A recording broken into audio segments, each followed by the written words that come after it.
إن هذا القرآن يهدي للتي هي أقوم ويبشر المؤمنين الذين يعملون الصالحات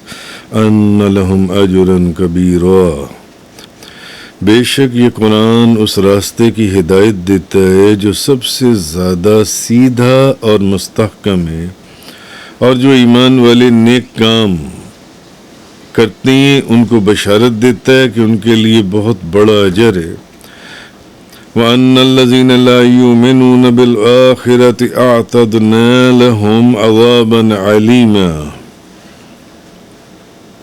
اور یہ کہ جو لوگ آخرت پر ایمان نہیں لائے ان کے لیے ہم نے دردناک عذاب تیار کر رکھا ہے۔ جو لوگ آخرت پر ایمان نہیں لائے ان کے لیے ہم نے دردناک عذاب تیار کر رکھا ہے۔ تو یہ جو پہلی آیت میں اللہ تبارک و تعالیٰ نے یہ فرمایا کہ بے شک یہ قرآن اس راستے کی ہدایت دیتا ہے جو سب سے زیادہ سیدھا اور مستحکم ہے، اور جو ایمان والے نیک کام کرتے ہیں ان کو بشارت دیتا ہے کہ ان کے لیے بہت بڑا اجر ہے۔ تو قرآن یعنی اس ملت یا اس شریعت یا اس طریقے پر چلنے کی ہدایت دیتا ہے۔ قرآن جو ان سے جو طریقہ یا جو شریعت یا جو ملت سب سے زیادہ طاقتور اور مستحکم ہے، سب سے زیادہ مضبوط ہے، اس کی طرف چلنے کا جو ان سے یہ ہدایت دیتا ہے۔ اور جو لوگ اس شریعت پر عمل کریں گے یعنی نبی کریم صلی اللہ علیہ وسلم کی شریعت پر، تو ان کو اللہ تعالیٰ بہت بڑا اجر عطا فرمائے گا۔ اور جو لوگ آخرت پر ایمان نہیں لائیں گے ان کے لیے ہم نے دردناک عذاب تیار کر رکھا ہے۔ اگلی آیت میں یہ فرما دیا وَأَنَّ الَّذِينَ لَا يُؤْمِنُونَ بِالْآخِرَةِ أَعْتَدْنَا لَهُمْ عَذَابًا عَلِيمًا، اور یہ کہ جو لوگ آخرت پر ایمان نہیں لائے ان کے لیے ہم نے دردناک عذاب تیار کر رکھا ہے ان کے لیے۔ اچھا، یہاں کوئی بندہ یہ کہہ سکتا ہے کہ یہ آیت جون سی ہے یہ تو یہود کا بھی یہاں پر ذکر ہو رہا ہے، یہودیوں کا بیان ہو رہا ہے جون سے۔ تو یہود آخرت کا انکار کب کرتے تھے؟ ان کے نزدیک تو آخرت پر ایمان لانا موجود تھا، تو وہ تو آخرت کا انکار کرتے ہی نہیں تھے۔ تو پھر یہ یہاں پر ایسے کیوں فرمایا گیا کہ جو لوگ آخرت پر ایمان نہیں لائے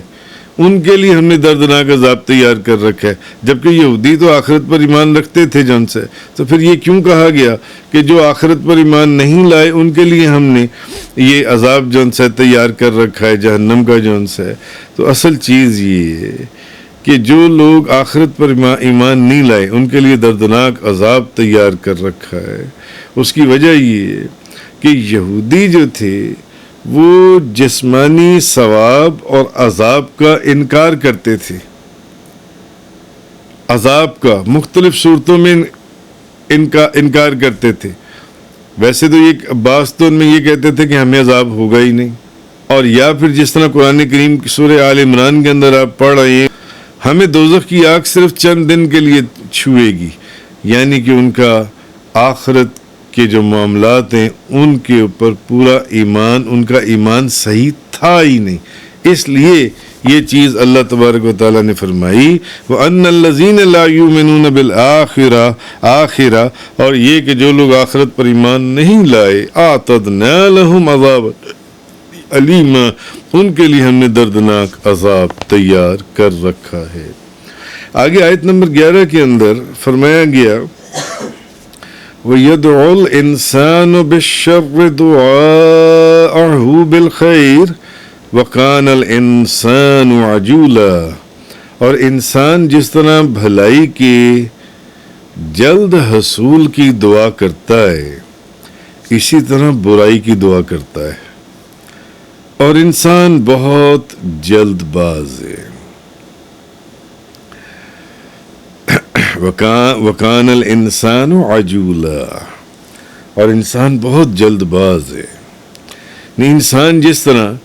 بھلائی کے جلد حصول کی دعا کرتا ہے، بھلائی مجھے بہت جلدی پہنچ جائے،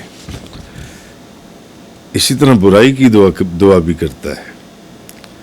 اور انسان جلد باز ہے کیونکہ اس کو جلد بازی میں پتہ نہیں چلتا کہ وہ کر کیا رہا ہے۔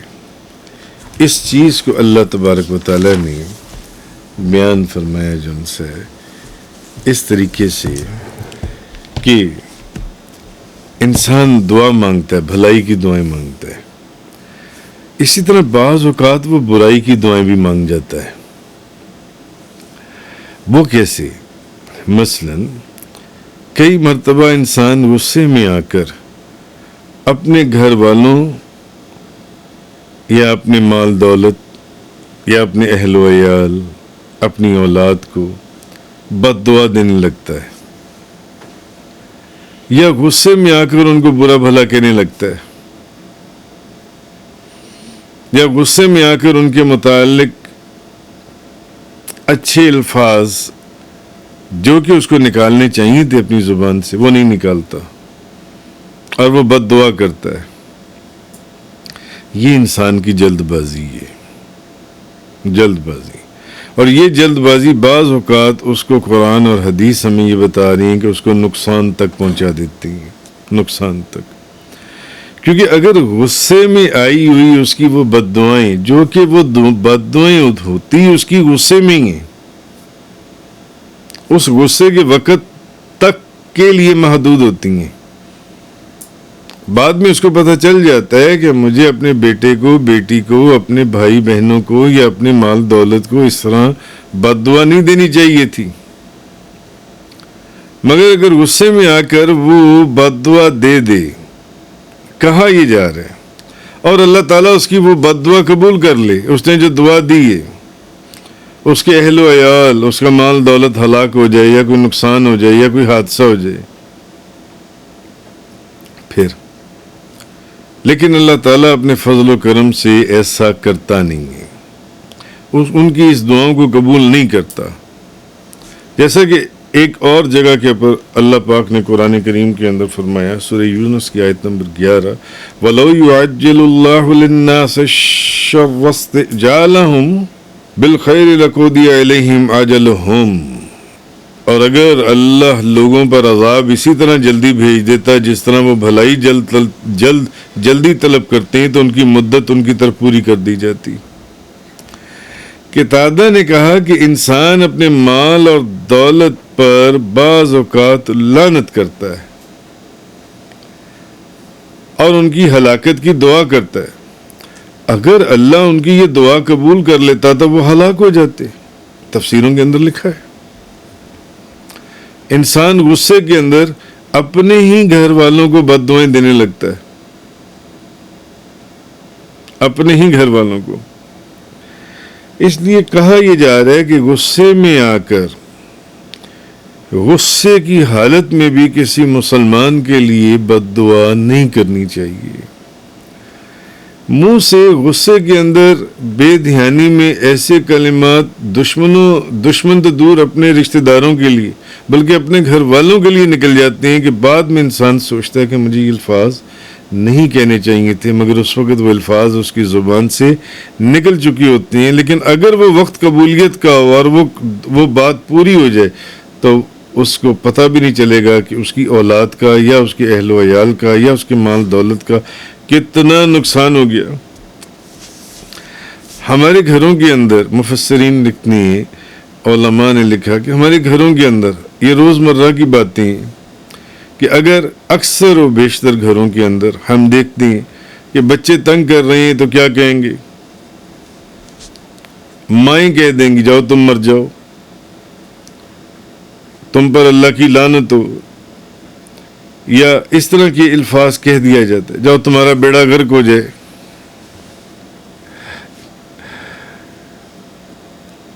یہ تم لعنت ہو تم پر، یہ تم کیا حرکتیں کر رہی ہو۔ اولاد کو، اپنے بیٹے بیٹیوں کو، بہن بھائیوں کو انسان کہہ جاتا ہے جو ان سے۔ اصل میں یہ چیز فرمائی گئی ہے، ان چیزوں سے بچنا چاہیے، کیونکہ آدمی بہت جلد باز ہے، بہت جلد باز، اور اتنا جلد باز ہے یہ تو پھر بد دعائیں ہیں کہ انسان غصے میں اپنی بیوی، بچوں کو، گھر بار کو، مال دولت کو بد دعا دے دیتا ہے، بلکہ وہ جو دنیاوی یا دینی جو کام ہوتے ہیں ان میں بھی جلد بازی کا کام لیتا ہے۔ وضو کرنا ہے تو جلدی جلدی وضو کرنا ہے، آرام سے وضو کر لیں، کہیں کوئی جگہ رہ نہ جائے، جلدی جلدی کسی طرح بس یعنی وضو کا نام پورا ہو جائے کہ ہم نے وضو کر لیا۔ نماز پڑھنی ہے تو اب بعض لوگوں کو دیکھیں گے کہ وہ ایسی نماز پڑھیں گے کہ انسان شرم سے پانی پانی ہو جاتے، صرف رکوع سجدہ صرف ایک اشارے ہوں گے اور کچھ بھی نہیں۔ اور اگر قرآن پاک کی تلاوت پر ماں باپ نے ڈیوٹی لگائی دی ہے تو جلدی جلدی بس 1 سیکنڈ میں قرآن کا 1 صفحہ پڑھیں اور بند کر دیں، بے شمار ایسی چیزیں ہیں۔ تو اسی طرح دعا کی قبولیت میں کہ میری دعا جلدی جلدی قبول کیوں نہیں ہوتی، بد دعا کرنے میں یا کسی کے خلاف چلیں بدگمانی کرنے میں انسان بہت جلدی کر جاتا ہے، بعد میں وہ کہتا ہے کہ نہیں ایسا نہیں تھا، جس کا نتیجہ یہ ہوتا ہے کہ اس کو خود سے نقصان ہوتا ہے، بعض اوقات اس کی عبادتیں ضائع ہو جاتی ہیں جو ان سی ہیں۔ تو اس وقت جب وہ نقصان یا حادثہ ہو جاتا ہے اس وقت سوائے ندامت کے یا پچھتاوے کے اور کچھ نہیں رہتا۔ تو حضرت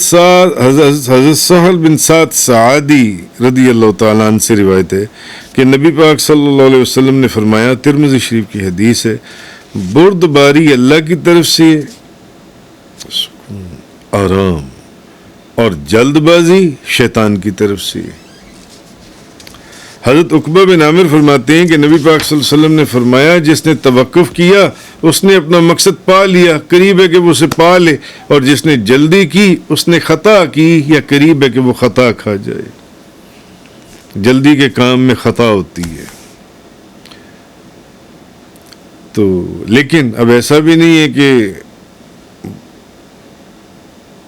جیسے یہ پیچھے تفصیل بیان ہوئی کہ کسی کام میں بھی جلدی نہیں کرنی چاہیے، تو بعض کام ایسے ہیں جس میں شریعت کی طرف سے جلدی کرنے کا حکم دیا گیا ہے، وہ چیزیں اور ہیں۔ اگر کسی کی قضا نمازیں تو ہر نماز کے ساتھ ایک قضا نماز پڑھتا رہے، جلدی کرے اپنی قضا نمازیں پوری کرنے میں۔